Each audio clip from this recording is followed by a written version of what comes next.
Hello बच्चों, let's read the question. The question here says that living organisms used to enrich nutrient quality of the soil are called as. Four options are there. A. Biocontrol agents. B.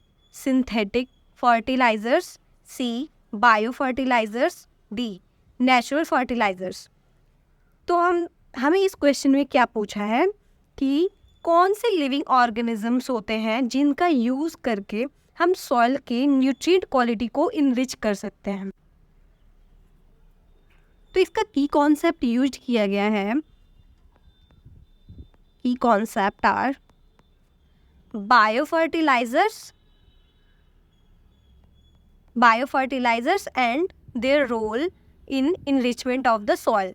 तो अगर हमें biofertiliser क्या होता है और उसका role क्या होता है, ये कॉन्सेप्ट अगर हमारा क्लियर है तो हम इस क्वेश्चन को ईजिली सॉल्व कर सकते हैं। तो चलो हम पहले चारों ऑप्शंस को देख लेते हैं एक एक करके कि क्या कह रहा है। ऑप्शन ए में बोल रहा है कि बायो कंट्रोल एजेंट।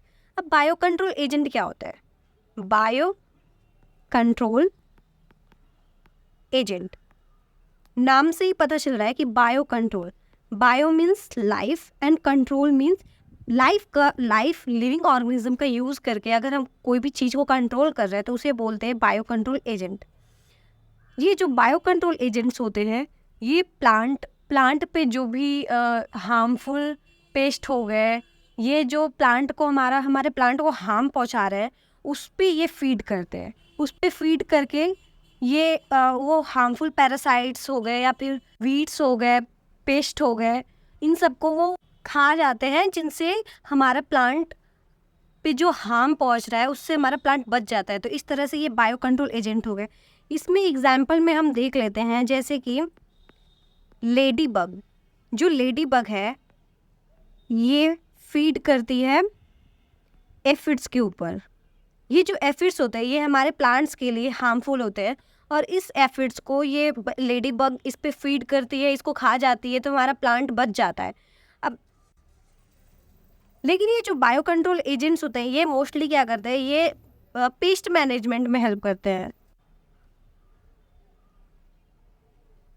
सॉइल की न्यूट्रिएंट क्वालिटी में की इनरिचमेंट में ये कोई हेल्प नहीं करते, इसलिए ये ऑप्शन हमारा गलत हो गया। अब सेकंड ऑप्शन देखते हैं। सेकंड ऑप्शन में क्या बोल रहा है? Synthetic fertilisers. ये सिंथेटिक फर्टिलाइजर्स क्या होता है? ये मैन मेड होते हैं, मैन मेड केमिकल कंपाउंड्स होते हैं। अब नाम से पता चला ये सिंथेटिक मतलब मैन मेड है, और ये मैन मेड है तो ये केमिकल्स हो गए। तो यहाँ पे हमें लिविंग ऑर्गेनिज्म की बात पूछ रहा है, तो ये हमारा केमिकल है। तो ये केमिकल है तो ये सॉइल के इनरिचमेंट में हेल्प तो कर रहा है, लेकिन ये केमिकल प्रोसेस के थ्रू कर रहा है, ये बायोलॉजिकल प्रोसेस के थ्रू नहीं कर रहा है, इसलिए ये ऑप्शन भी हमारा गलत हो गया। अब हम ऑप्शन सी की बात कर लेते हैं। ऑप्शन सी में हमें बोल रहा है ये बायो फर्टिलाइजर। बायो फर्टिलाइजर क्या होता है? Bio fertiliser living organism, bio है मतलब कोई लिविंग ऑर्गेनिज्म है और फर्टिलाइजर है, इसका मतलब हम कोई लिविंग ऑर्गेनिज्म की हेल्प से फर्टिलाइज़र का यूज़ करके हम सॉइल की न्यूट्रिएंट क्वालिटी को इन्हेंस कर रहे हैं, तो इसे बोल देते हैं हम बायो फर्टिलाइज़र। तो ये ऑप्शन हमारा बिल्कुल सही है, क्योंकि हमें क्वेश्चन में पूछ रखा है लिविंग ऑर्गेनिज्म को बताना है जो कि सॉइल को इनरिचमेंट में हेल्प कर रहा है, तो ये ऑप्शन हमारा बिल्कुल सही है। बायो फर्टिलाइजर्स जैसे कि होते हैं नाइट्रोजन फिक्सिंग बैक्टीरिया होते हैं, लाइक एजोटोबैक्टर, और जैसे कि माइकोराइजा। ये माइकोराइजा जो होता है, माइकोराइजा क्या होता है? प्लांट ये रूट से अटैच होता है, रूट से सिम्बायोटिक एसोसिएशन बनाता है और ये रूट को हेल्प करता है कि ये इजीली जो भी न्यूट्रिएंट है सॉइल में उसको ये अपटेक कर सके, इसलिए ये ऑप्शन हमारा सही हो गया। ऑप्शन डी की बात कर लेते हैं। नेचुरल फर्टिलाइजर्स क्या होते हैं?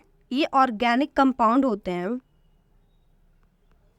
ये ऑर्गेनिक कंपाउंड किसी एनिमल या फिर प्लांट से सिक्रीट होते हैं, लेकिन यहाँ पे ये ऑर्गेनिक कंपाउंड तो है लेकिन इसमें कोई भी लिविंग ऑर्गेनिज्म डायरेक्ट इन्वॉल्व नहीं है। ये लिविंग भी हो सकता है, ये कोई भी कंपोस्ट हो सकता है, जैसे कि डेड एनिमल्स जो हो गए, डेड हो गए तो उनका जो भी मिनरल है, उनमें जो भी कंपाउंड डिज़ोल्व हो चुके हैं, वहाँ से ऑर्गेनिक कंपाउंड जो मिल रहे हैं वो प्लांट के न्यूट्रिएंट को इनरिचमेंट में हेल्प कर रहे हैं, लेकिन वो डायरेक्ट लिविंग ऑर्गेनिज्म इन्वॉल्व नहीं है, ये डेड भी हो सकते हैं, इसलिए ये ऑप्शन हमारा गलत होता है। तो हमारा राइट ऑप्शन है option C, bio fertiliser. So that's it for the question, hope you understand it well, best of luck.